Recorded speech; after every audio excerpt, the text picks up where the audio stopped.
Hi everyone, welcome to my channel. I'm Becky with Panic Pixie. If you're new here, subscribe, like, share, comment, all that fun stuff. Let's get into this.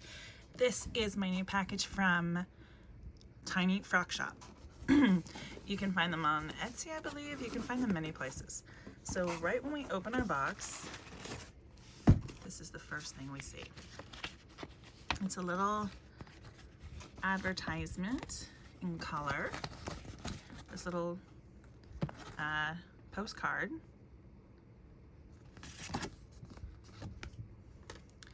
And I purchased some sewing stuff, so that might be why I'm getting...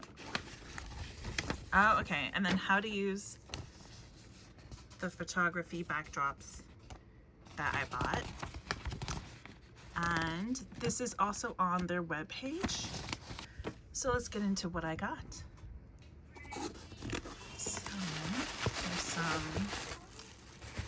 I didn't order that much because I've never ordered before, and so I don't really know what I'm getting myself into. These are the photography backdrops, which I kind of want to do after the first thing. The first thing I got that I want to talk about is the Mannequin Mini. She has a bunch of different ones for sale in different sizes. This one is the Poppy Parker size because I wanted one that worked with model Muse Barbie. If you don't know model Muse, she is this type of doll. So I wanted, I like to sew for dolls. So I got this doll form so that I could drape with needles and pins and drape the way that actual fashion designers drape for actual people, but in miniature form. So I got this.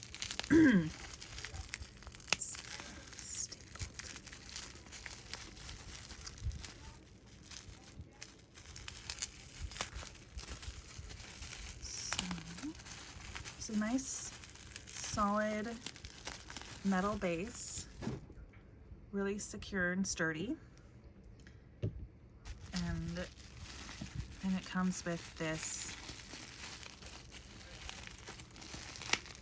doll form, and we'll see how well, because I asked their customer service and I asked which doll form I should go with if I wanted to do Model Muse, and they recommended this one.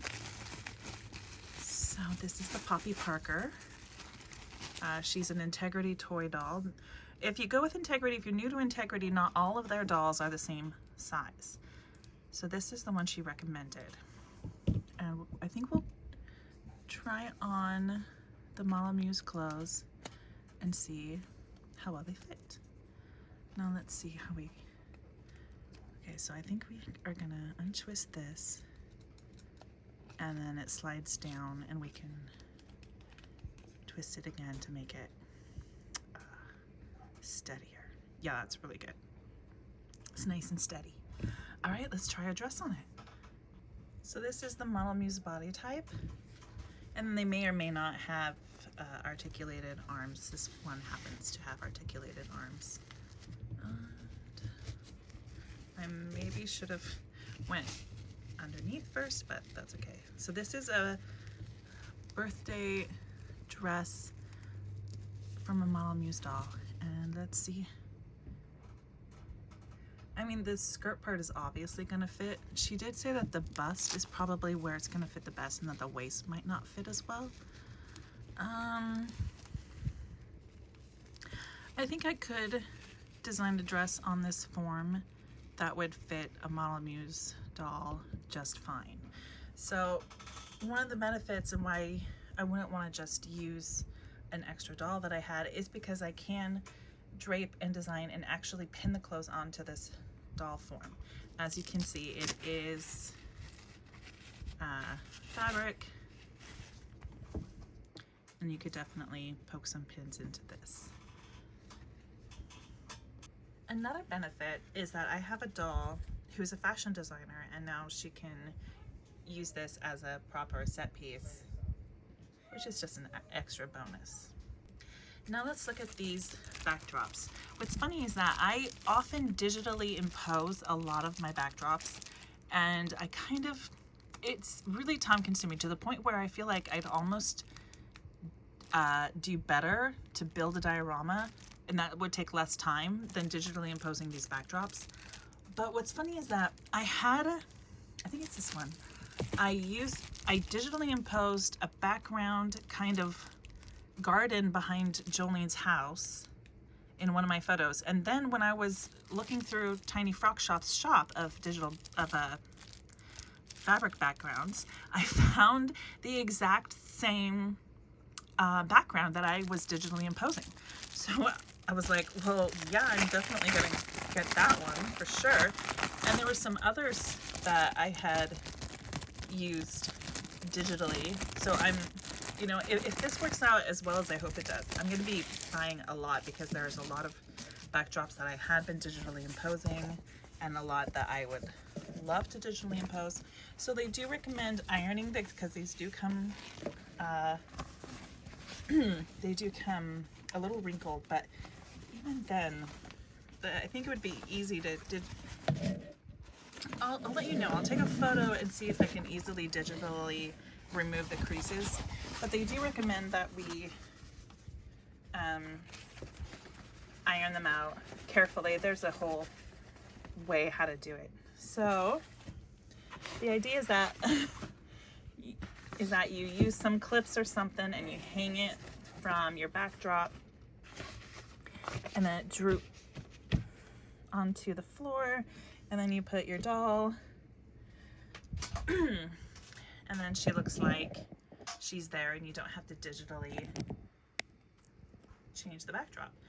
And even just out of the box, wrinkles and all, I think it looks really good actually. And it's nice and big. I didn't get one too big, but you could fit a few dolls. They're all Jolene's. You could fit a few dolls on this. And I'll see if I can put the house there, and then, yeah, I think that this is gonna go great because it's in scale to dolls.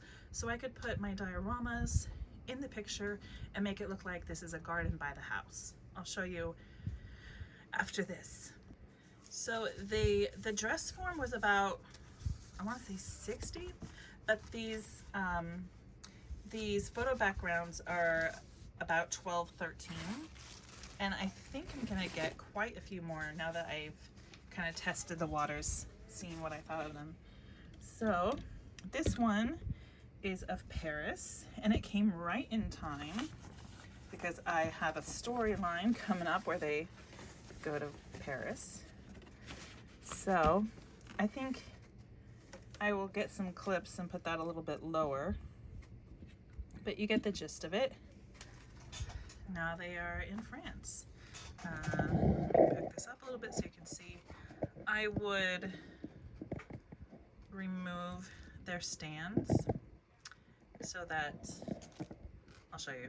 So digitally removing doll stands is a pain. It takes forever, and honestly, it doesn't ever look very good.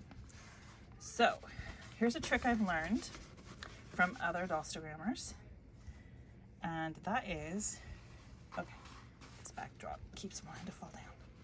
I'm gonna remove it, and we're gonna use the other one.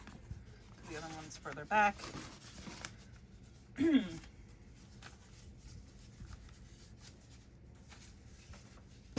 Okay, so what you do is you take a wooden dowel and you remove the doll stand from the doll.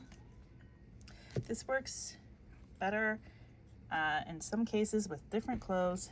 And so you take the stick and you kind of use it as a third leg. Voila! Now your doll is standing. Sometimes you can easily digitally remove the stick, but like right now you can't even see it. And then you have a nice shadow where she's standing. You don't have to digitally erase any of the things she's standing on.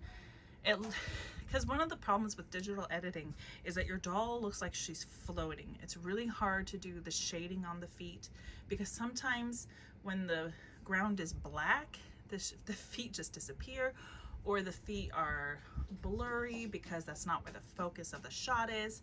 So this technique, it's a little annoying at times because they can fall over so easily. It can be really hard to get them balanced just the way you want. It's so much easier to use stands most of the time, but if you're gonna show the feet, I highly recommend using the sticks.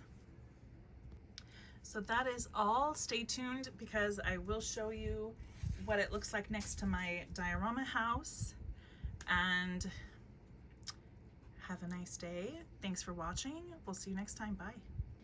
Okay, is it perfect? Not yet, but I think I can get it there. I think that's more of my diorama's fault than the backdrop, because my diorama ends like really close to that window, which is pretty unrealistic. But I think I can make this work really well in some photos.